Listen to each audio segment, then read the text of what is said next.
That was a wonderful first talk from Michelle, so thank you so much, Michelle.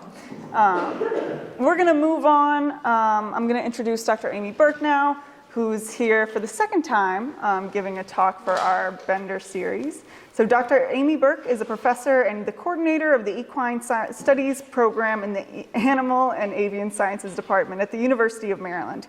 She teaches horse management, equine science, equine reproduction, and advises the Maryland Equestrian Club and eventing team. She's given over 100 invited talks on equine nutrition, pasture management, and equine health at the local, regional, and national level. Her novel 5.5-acre equine rotational grazing demonstration site has been used to educate over 900 members of the horse industry. So welcome, Amy.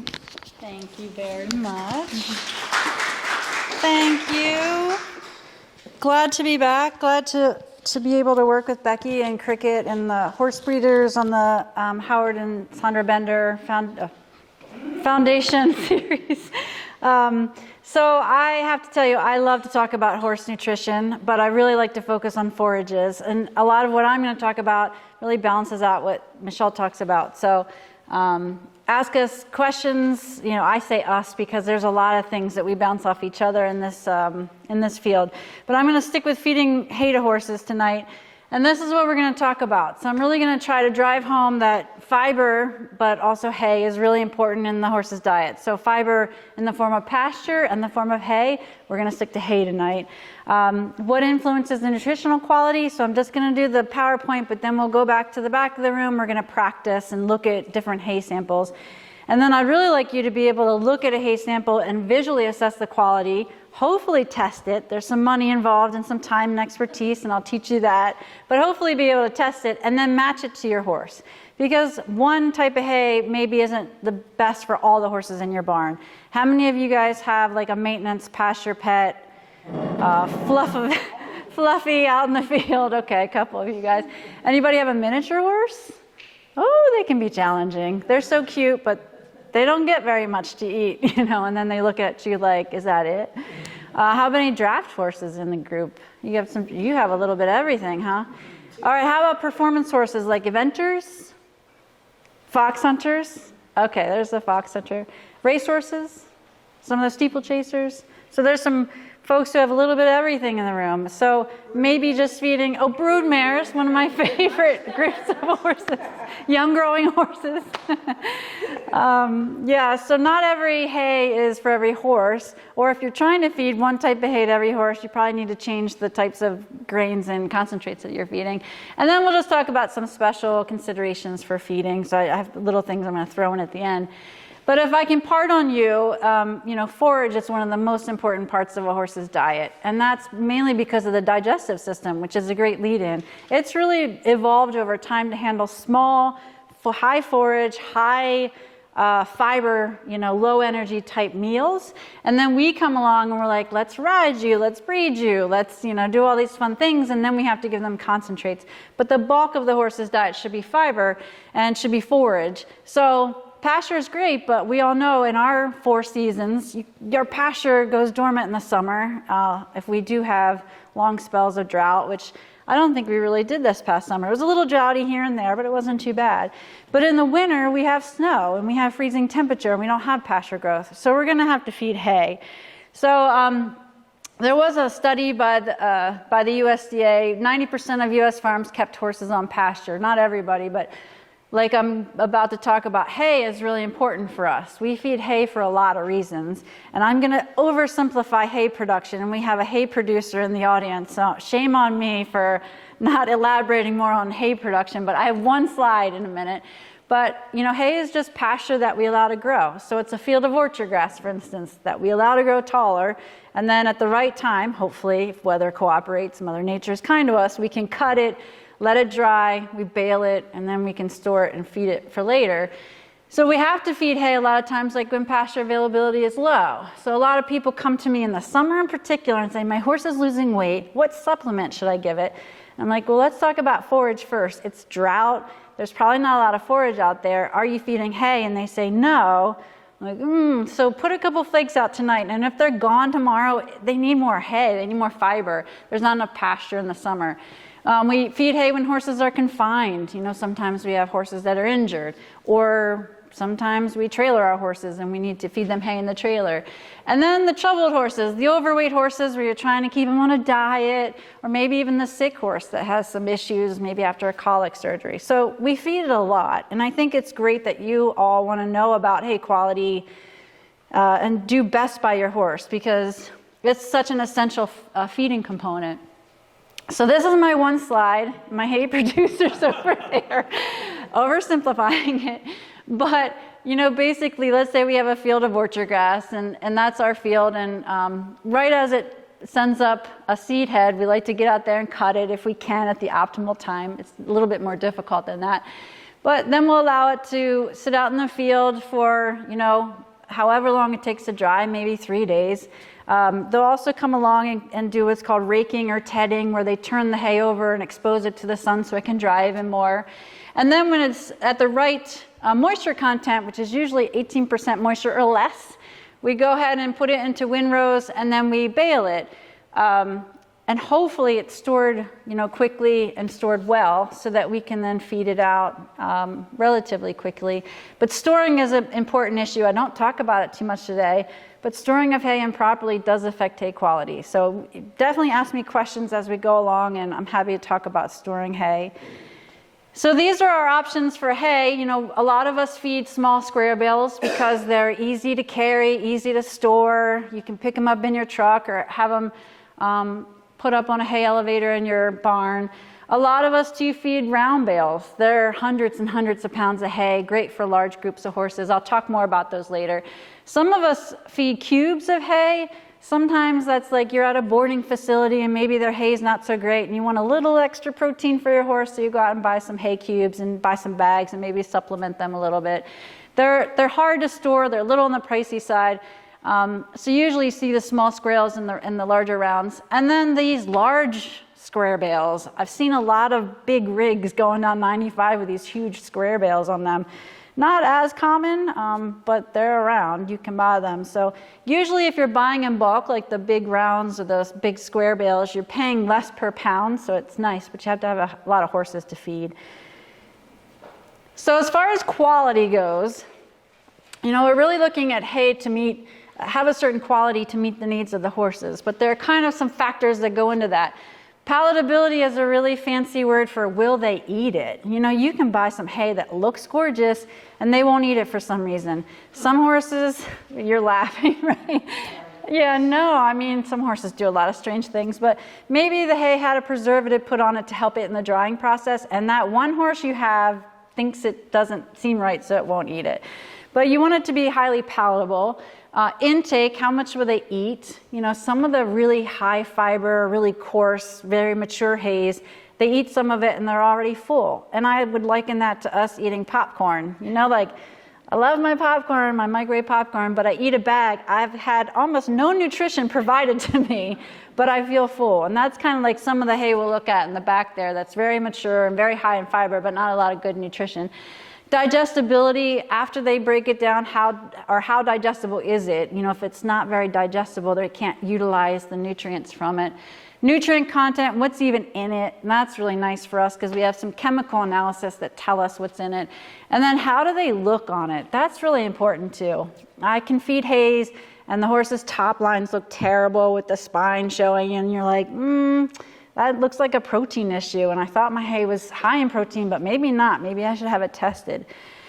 So what we're going to do today is talk about visual inspection, which is free and somewhat relatively easy to do. We'll talk about that, and then I'll pair it with some chemical analysis of our hays in the back. And these are the factors that we're going to focus on today when we visually inspect hay. The stage of maturity, when it was cut, I'll talk about that. Leafiness, color, odor and condition, and foreign material. And that is the order of importance. You'll notice color is number 3, but usually when people ask me, is my hay nice, it's green? I'm like, well, just because it's green doesn't mean it's the best quality. So that's number 3, keep that in mind. So the most important factor that influences the quality of hay is how mature it was or what stage of growth it was when it was cut. And I'll show you some growth curves here, but that is the number 1. So if you're looking at hay and it's leafy and you don't see any seed heads, that's a little bit more immature.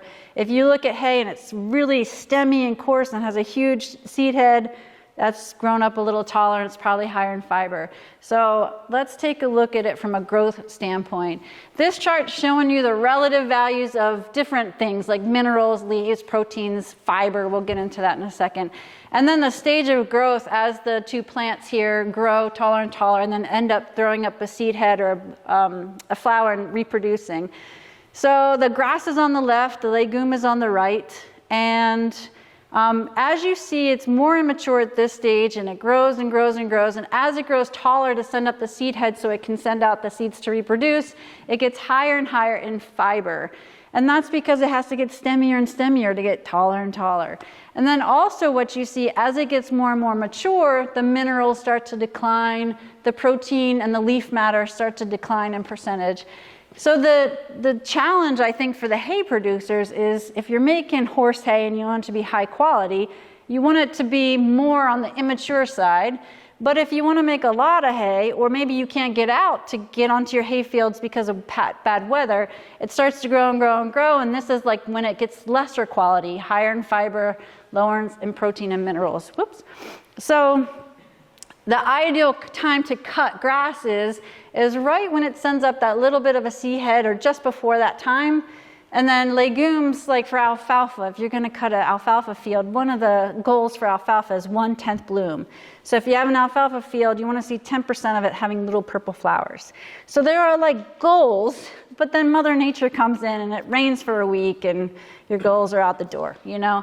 So you have to balance that. So if you're trying to make good quality hay, you just wouldn't have a lot of yield if you baled it at this stage. And this one, you'd have a lot of yield, but it's too mature. So there's a balance. The other thing is cuttings. So we talk about cuttings a lot. Have you guys ever ordered cuttings with your hay gun? Like, I need a first cutting or a second cutting. So cutting refers to, in that season of cutting your hay, the first time you get out there on your field to cut it, that's the first cutting. The second time is the second cutting. Third time is the third cutting. But the first cuttings are after winter, and usually there's a lot of, I wanted to say junk, weeds. There's a lot of stuff in it from the winter that makes first cuttings, maybe not as good of quality. However, you can have first cutting that the weather's right, the field's well maintained, it's beautiful. So I wouldn't say in your mind, like, have a bias that first cuttings are terrible, they're usually weedy and stemmy. They can be, but not always. So if you can pay less for a first cutting that's good quality, that's great. So it's just at what time, that field was cut. And don't always think that first cutting's bad, second cutting's better. It usually is like that, but hopefully we'll see in the back there.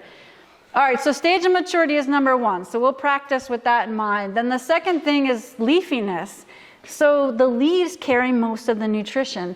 60% of the total digestible nutrients are in the leaf matter, not the stem. 70% of the protein, 90% of the vitamins. So what you want to be buying for a really high level show jumper or a fancy dressage horse is, something with a lot of leaf in it, not a lot of stem. So we'll be gentle with the samples in the back. You can feel them, but you can feel what's coarse and what's softer because it's leafier.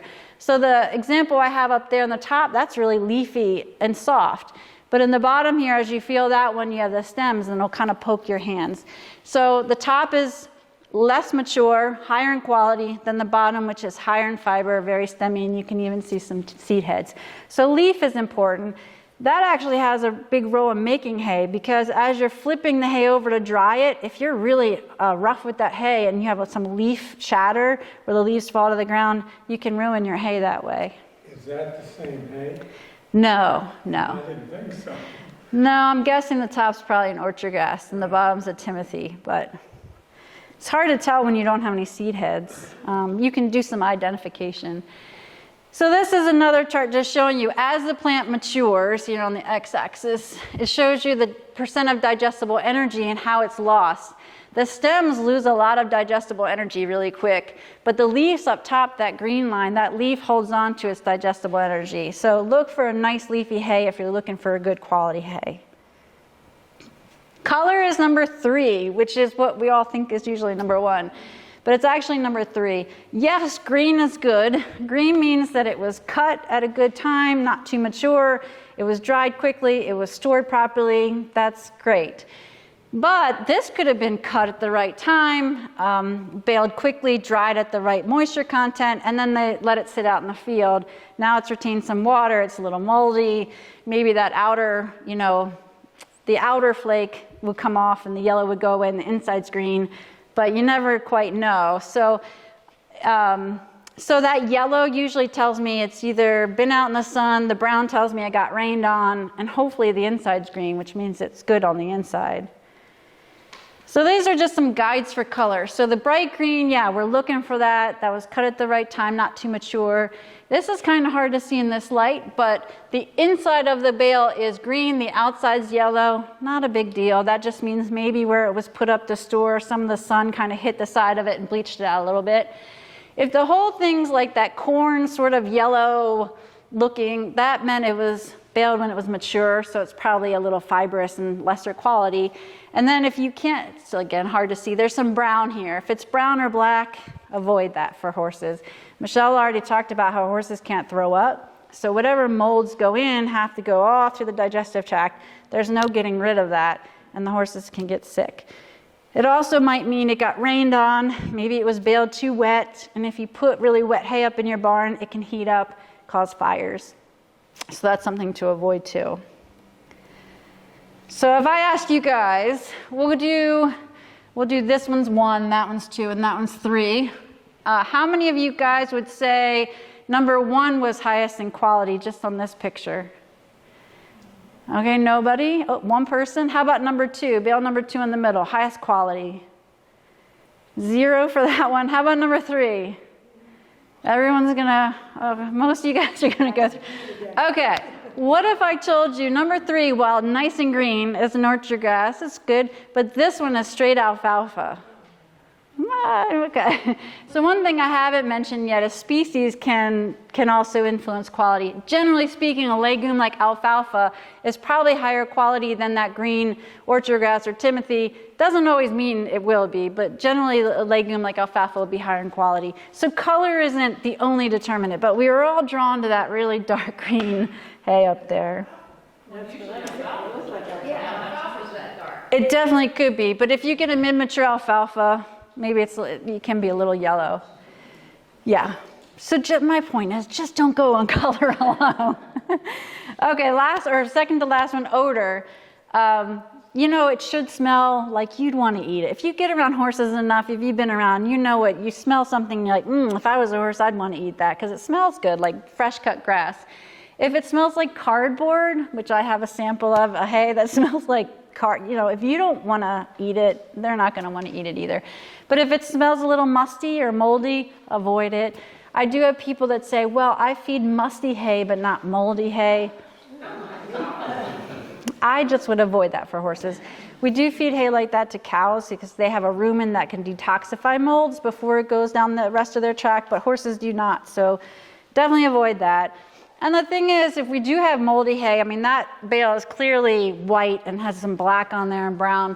That can contribute to causing allergies in horses. Horses do get equine asthma now. We used to call it 3 different names, but thankfully the vets decided, let's just call it all asthma. Like Heaves is one of those conditions under that broader category. And if you do kind of suspect your horse or your hay has molds, you can send it off to a lab. That is obvious. You don't need to spend money on that. But sometimes you're like, it's dusty and it smells maybe, and I'm not sure, you can send it off. Especially if you get a big shipment and you can't send it back to your hay person. Well, that's interesting. Nope, it's not going to show up. That is a cute little grass field with some bottles in it. So keep in mind that hay fields can be next to roads, and people throw things out. Hypodermic needles end up in your hay. Oddly enough, we've seen that. Coke bottles, things like that. So foreign material would make a hay quality much less. Snake skins appear. The other thing about foreign materials is some are not a big deal. Weed, straw, corn stalks, not that big of a deal. Poisonous plants, not great. Yeah, wire. I'm trying, Jimson weed's not a great one to have.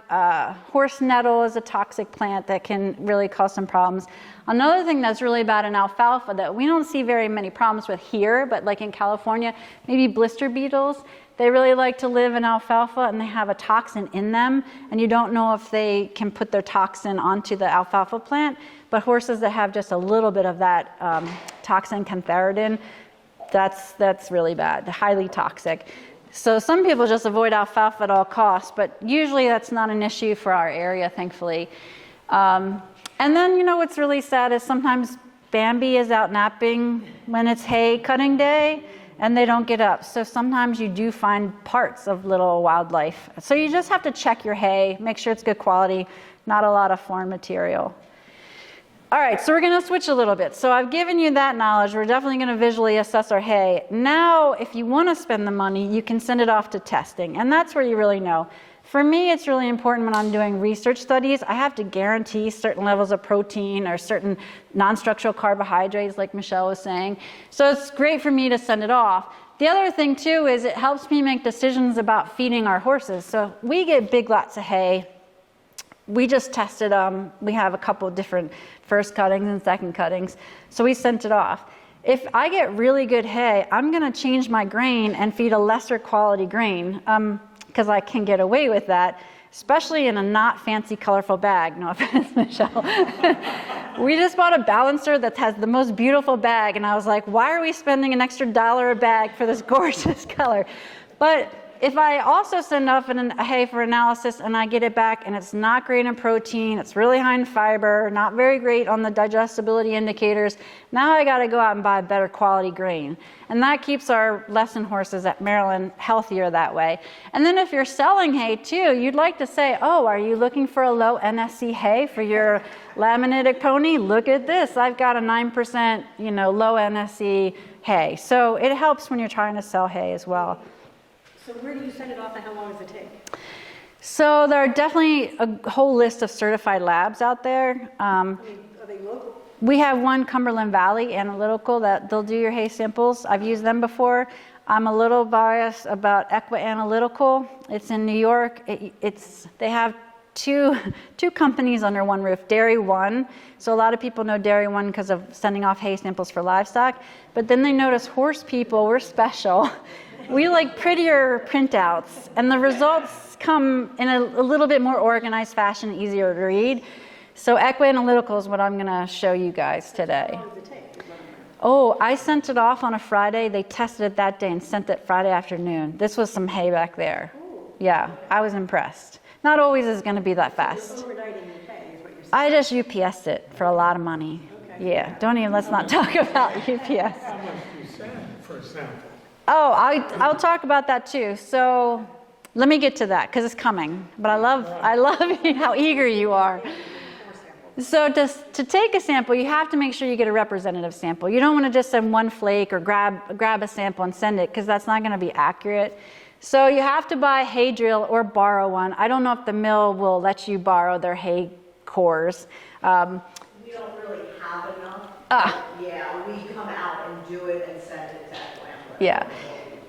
Yeah, so I've had people, we have a farm in Howard County and then we have our campus farm in PG County, and they ask me, can I borrow yours? And I'm like, I'm just going to set it out here. Just set it back when you're done, because we have a few. But you add a hay core, which has really sharp teeth at the end and it attaches to your hand drill. And then you drill into the samples. It's pretty easy. If you like hand tools, it's kind of fun. But I would take at least 10, like if I had a big lot of hay, I would take 10 hay cores, add it into a little baggie, mix it up first, put it in a baggie, and then you fill out the form. So I'll show you that too. This one's pretty fancy. I don't have this, where it goes right into a bag for you. And then you just have to make sure you label it like field 2, tested November 2023 or whenever, make sure you're very specific to that sample. And then you have the analysis form. So that's from Equine Analytical. You just fill out the information, your name. It does have options for analyses, so I'm going to talk about those too. You can go high end and pay hundreds of dollars, or you can be cheaper like me and pay about $20. So What happens is you get to pick how you want your hay analyzed. A wet chemistry is the fancier. They take it into the lab, they add things to it, but it's more accurate for them to take it into the lab. A near infrared reflectance, or NIR, they take the sample, grind it down like they would for wet chemistry, but they put it into what looks like a little makeup case. They put it in a machine and they send light through it, and it sends light into different, like it refracts the light. And based on that, they estimate what's in your hay. That's cheap and fast, and they've done it for many, many years, and they've gotten pretty accurate at it.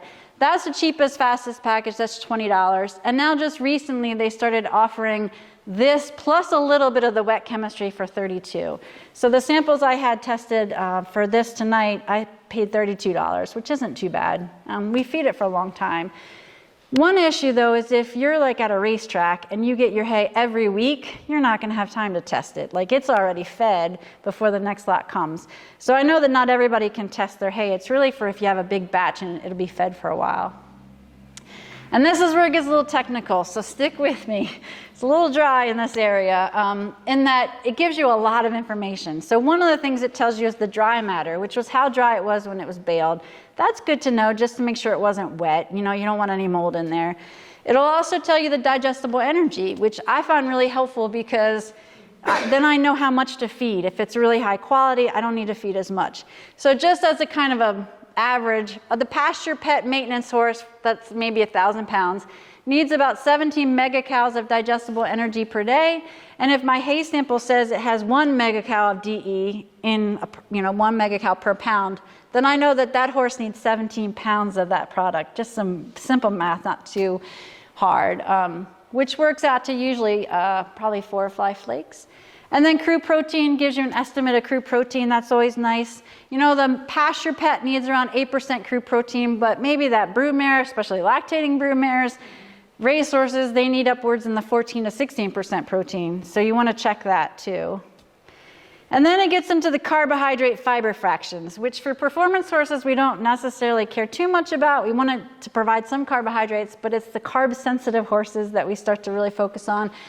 Well, the first two, though, are more the fiber fractions. So ADF is acid detergent fiber. That's when they add acid to the sample in the lab, and it gives you an estimate of the fiber fraction. So if it's higher than 40%, usually that means a lower digestibility. NDF is neutral detergent fiber. If that usually turns out to be higher than 60%, that tends to mean lower intake. So they eat some and they get full faster. So we'll look at that too as we look at the samples in the back. So that's where your popcorn, that fiber comes in. So this is the other carbohydrate fractions, the sugars and the starches. So the labs break up sugars into WSC, or water-soluble carbohydrate, and ethanol-soluble carbohydrate. It's just looking at simple sugars, because some of us worry about fructans. If you've ever heard of like pasture laminitis, we were all obsessed with fructans for a long time. Fructans are large molecules of fructose just strung together, and we thought that's what triggered pasture laminitis. And we think that has a role in it, but not the only thing that causes pasture laminitis. So if you get these two values, you subtract one from the other and you can get your fructan value. And then starch is just the polysaccharide. It's just glucose molecules stored as starch. So I will say that we talked about NSC, non-structural carbohydrate. You would add WSC and starch to get non-structural carbohydrates. And that's for those carb-sensitive, horses. We need to worry about that. And then just a couple other things. It'll give you a relative feed value. I like to look at that. Relative feed value is a quick and dirty number that tells you, okay, this hay, I'll back up. A score of 100 is a mid-mature alfalfa. It's just they've given that a score of 100. So if your hay is less than 100, it's not as good as a mid-mature alfalfa.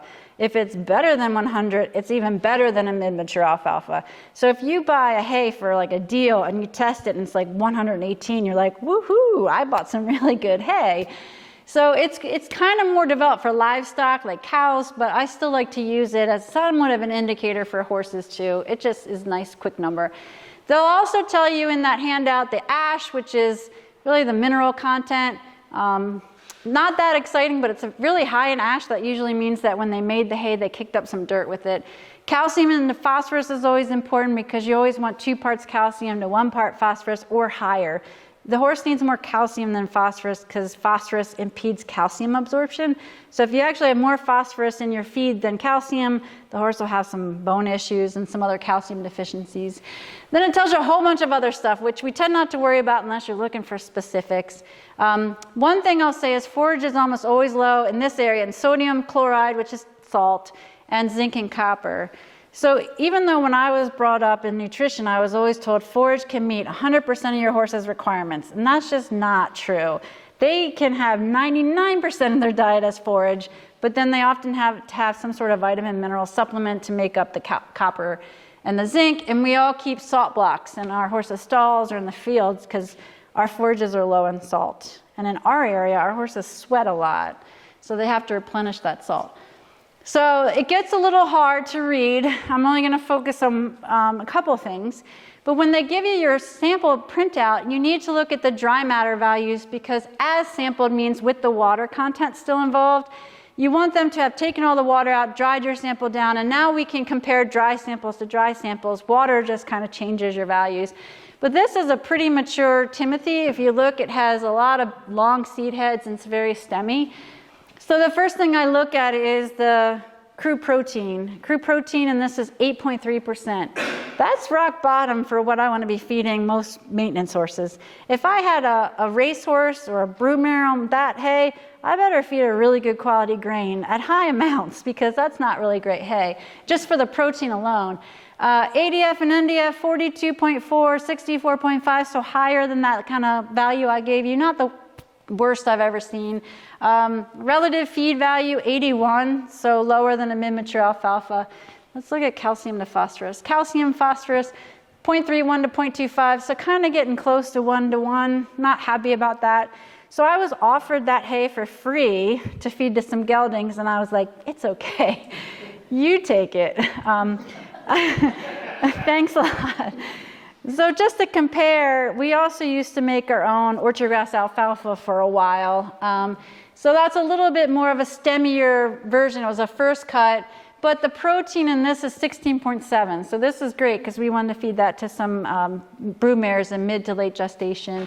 ADF and NDF, the fiber fractions, 35.9 and 63.4. So okay on fiber. Calcium to phosphorus, actually not great, 0.3 at 5 to 0.28, so not really the 2 to 1 that I was looking for. Relative feed value is 89, so I was like, that hay tested out less than I thought it would, so I wasn't happy about that. So I still had to pay for some really good grain for those mares. So we'll look at more samples and look at chemistry, or the chemical analysis in a second. I want to talk really quick about the common hay types that we have in our area. You'll see a lot of Timothy. It's a cool season grass, very highly palatable. What I'm told is that because horse people can identify the Timothy because of the cylindrical seed head, they will pay premium amounts for a full seed head Timothy because they know what it is, compared to a more immature, higher quality alfalfa. So don't be that horse person. Orchard grass, sorry, that's the alfalfa. Orchard grass, thanks, Chris. If you do see a leafy, not mature, so no seed head hay, don't pay more just because you can identify the Timothy. We got to knock that off. The hay guys are telling me these stories, and I'm like, sorry. Go back. Orchard grass. So Timothy is very popular. Orchard grass is also very popular in this area. You can compare, like some people say, my horse only likes Timothy or my horse only likes orchard grass. It really depends on the maturity when it was cut. If it's leafy, they're going to like it. Reed canary grass is growing in popularity. We have a producer here, Reed canary grass. It's also a cool season grass. It likes wet fields. So if you have some wet fields and you can't get anything else to grow, Reed canary grass really likes it. Some of the older varieties of Reed canary grass were very bitter. They're high in alkaloid content. So then the breeders, created a lower alkaloid variety, so horses do seem to like it now. So we got a guy here who can talk about Reed canary grass. The other one you might see in this area that's shipped up is Bermuda grass hay. Bermuda grass is more from Georgia, more from the south, but it's lower in non-structural carbohydrates, so people with overweight ponies tend to ship it up here. But it's not grown in this area that much. I mean, we have a couple of Bermuda grass fields, but they only grow for 2 months, so there's no hay making on those fields at all. And then as far as the legumes, you're typically going to see the alfalfa being a popular hay crop. very palatable, high in calcium. So we feed alfalfa in special circumstances. Most horses, that's more than what they need. So we'll feed alfalfa to race horses, for instance. They might have like a mid-mature Timothy, and then they get a flake of alfalfa in the morning and a flake of alfalfa in the evening. It's great for calcium, great to help combat ulcers. Starved horses, if you ever have a rescue horse, there's some research out of UC Davis that showed that feeding very small amounts, like handfuls of alfalfa early on, helps them compared to other hays. And then you might see some red clover, maybe some white clover in hays. We typically don't grow clover fields, but you do see some clovers incorporated into the hay. So keep that in mind. And then I just want to show you alfalfa versus Timothy versus orchard grass. So these are our grass hays, legume hays, the alfalfa. Legume hays tend to be higher in digestible energy, so you'll see that there. NDF tends to be lower, so lower in the fiber fraction, higher in crude protein, higher in calcium, higher in phosphorus. But like I said, it's really more than what any one horse needs. But it's great for, I'm going to go back to the broodmares because they can be challenging. But when broodmares get to late gestation and they have a big foal in their belly, they don't have a lot of space. So you got to get them the groceries without feeding them a lot of bulk. And alfalfa is a nice one to switch before foaling or even after foaling. But we don't keep broodmares on alfalfa all year round. It's too expensive for one, but it's also just more than what they need.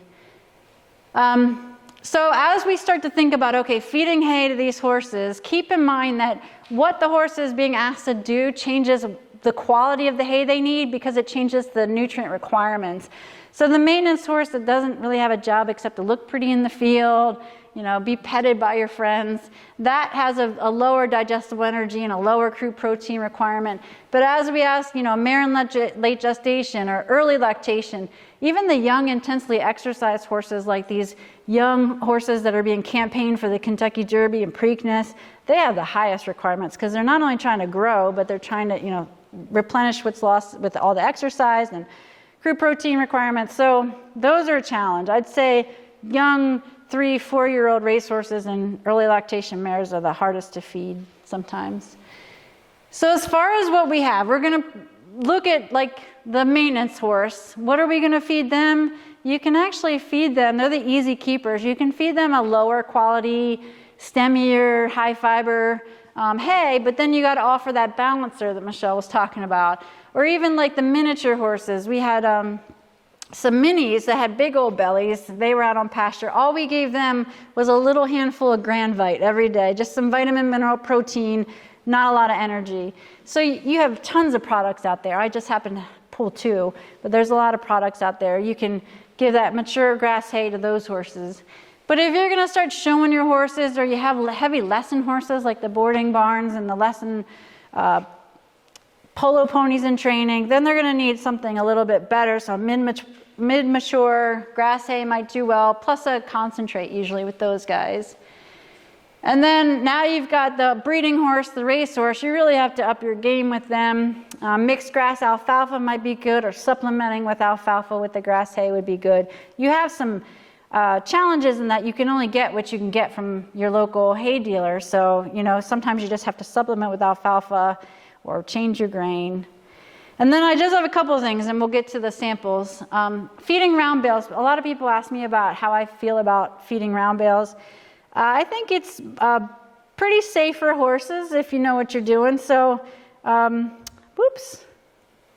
Anyway, we'll talk about the advantages for time. There's a lot of advantages to feeding round bales. It's nice when you have a lot of horses in your paddock and you don't want to sit out, every day take out a couple of square bales. Like that just gets exhausting. You put out a round bale, it feeds a lot of horses. Usually on a per pound basis, it's cheaper than a square bale. So I really like round bales when you can. Great for the winter when pasture is limited. Sometimes it's easier to buy because, let's be honest, if you've talked to some hay producers, it's easier to make a round bale than it is to make the small square bales, throw them up on your wagons and put them up in the, in storage. But there's a lot of disadvantages. Look at the disadvantages. There's a lot of challenges to round bales. You have to have equipment to get them to your pasture. So you got to have a tractor with the spear, or you can put them in the back of your truck, but you need help pushing them out into the pasture. You need space to store more so than a square bale. They can get moldy, so if you're going to take that bale up there and feed it to 1 or 2 horses, it's going to get rained on too often. It's going to get moldy, so you got to feed it fast to maybe 3, 4, 5 horses. Less frequency in feeding hay. What is that one? A disadvantage? Oh, probably the square bales. You got to feed more frequent there. I don't know. Oh, how did that get in there? It's almost like towards the end here, things got a little wonky. Because this didn't, yeah, it's fine. We'll just keep going. There's a lot of disadvantages, I can tell you that. One of them is, look at this mess, right? You put out a round bale, and if you don't have a really nice feeder around it, they're just going to pull it down a lot of times and step on it, urinate on it. Actually, what this is telling me is they don't really like this hay. Horses are really expressive. They're like, oh, that's really poor quality hay. Let me just pee on it for you to let you know how I feel about it. Have you seen that? They're terrible. But there's a lot of hay loss with this particular feeder, and that's really the key I want to talk about, the feeder. So a colleague of mine from the University of Minnesota, Krishona Martinson, did a study where she looked at 9 different hay feeders, and I put up just 4 of them that she used from her study. I gave you guys the website, but if you look up Minnesota hay feeder study, it'll come up. And they fed 9 different round bale feeders to 25 different horses. So basically, they moved the horses around. And it's hard to see because it's just not coming up. This particular feeder resulted in 5% loss of hay, which turned out to be the best, but it was kind of expensive, so you got to weigh that, balance it out. The net only resulted in 6% hay loss, and it was the cheapest to buy, so that was great. But if you have horses with shoes on, that's like a death wish, right? Like a little scary. So maybe putting the net around a round bale and stick it in a feeder or something might help. This one is very similar to what I showed you in the other picture, huge loss. And this one is actually a picture of our rotational grazing site with the hay hut. The hay hut, when we had it donated, was $800. I don't even know what they cost. But that only had 9% loss, and I really do like our hay hut. I don't know what they are now. So it was a great study. The one key of that study, though, is when they didn't have a hay feeder at all, 57% of the hay was lost. That's your money on the ground. So if you are going to feed hay, feed it in something that contains it, and so you have a reduced loss there. And then lastly, I just want to talk about slow feeders for horses. When horses evolved out on pasture, they nibbled a little bit as they moved, through the plains, and then we came along and we brought them their meals. Like, here you go, and they don't have to work for their feed. But somebody, I don't even know, maybe 20 years ago, it's 15 years ago, these slow feeders really took off. You put a net around a large bale, and they have to work to pull out that hay, and they really seem to enjoy that work. Not so much broodmares. I find that they get really mad about it. They're like, excuse me, I'm gestating here. Like, don't make me work for my food. But most of geldings in particular, I find really like the challenge. So you can buy these slow feeder hay nets that have larger holes and then even go smaller and smaller and really challenge them. So if you have a horse that doesn't like it, get the larger holes.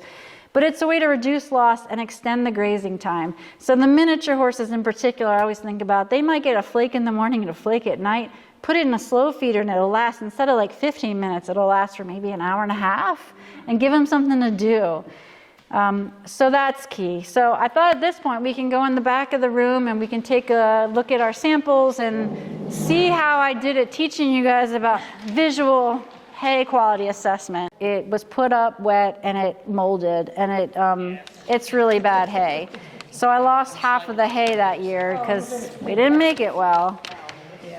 So this one is the one that we saw already, if you want to look at some of the data, but low protein, high in NDF.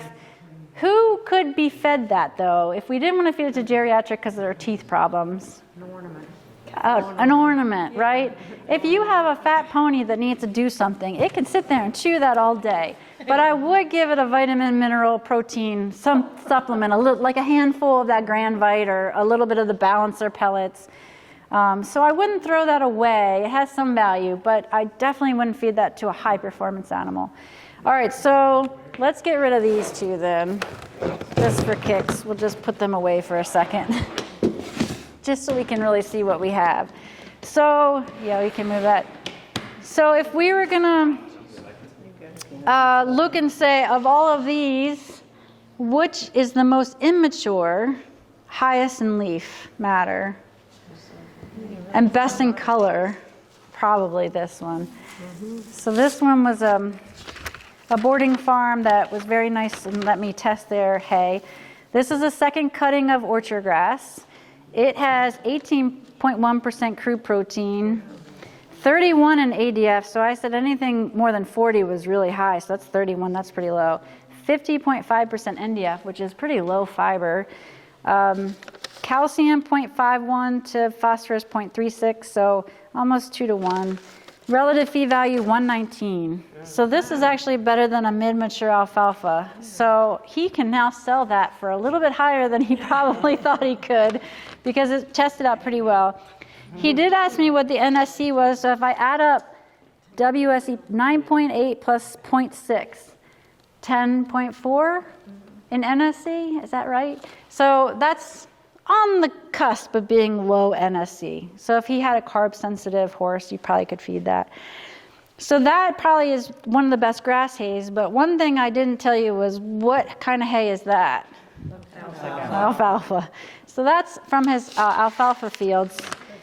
I don't know what cutting it was. I should have asked, but I didn't ask. So this one's 19.3% crude protein, ADF 38, NDF 45, calcium 1% to phosphorus 0.32. Really high in calcium. What's that? It just doesn't look real alfalfa-y. It doesn't look great. Yeah. It's probably a first cut. It's just there's a lot of more stems than. So it is really stemmy, Yeah, but the I wouldn't want horses, that. I'd want it shorter. It's got to first cut on. yeah, it's probably not the best quality of alfalfa, but this is a great supplement. All that leaf matter. What's the? Question, Oh yeah, relative feed value is 121. do you ever ask what pesticide was sprayed on it? Oh. Because if you don't, the spillbug, aphid, will eat it in our humidity. Yeah, I haven't asked about pesticide applications on hay fields. Leaves don't eat it. Yeah, Oh, just the alfalfa. alfalfa is more challenging to grow. So this one is actually an orchard grass alfalfa mix. That was the second one I talked about. That was produced for broodmares, but it turned out to be not great, but it was okay. So you guys already saw that, but I can leave that out for you. And then that one is actually a first cutting orchard grass. So it's this field, but it's the first cutting. So yeah, what you'll see in there is you got a lot of more of the seed heads for orchard grass. And that means it's going to be higher in fiber, lower in crude protein. So if we pull that out, They don't like that. this is actually not too bad. 10.6% crude protein. Let's see, ADF is 40.6, NDF is 65, so higher in fiber as to be expected. Not great in calcium to phosphorus, 0.31 to 0.24, so almost 1 to 1. Relative feed value is 82. So But if you go to the racetrack, you see the hay racks outside the door. It doesn't look anything like anything you have here. I don't, so mostly that's a mid-mature Timothy. What I see at racetracks is usually Timothy. Alfalfa. Oh, I don't see a lot of alfalfa fed. I do see supplemented alfalfa, but I don't usually see it in the hay nets. But it depends on the trainer. I mean, there's certainly trainers that love alfalfa, and then there's others that won't touch it, you know.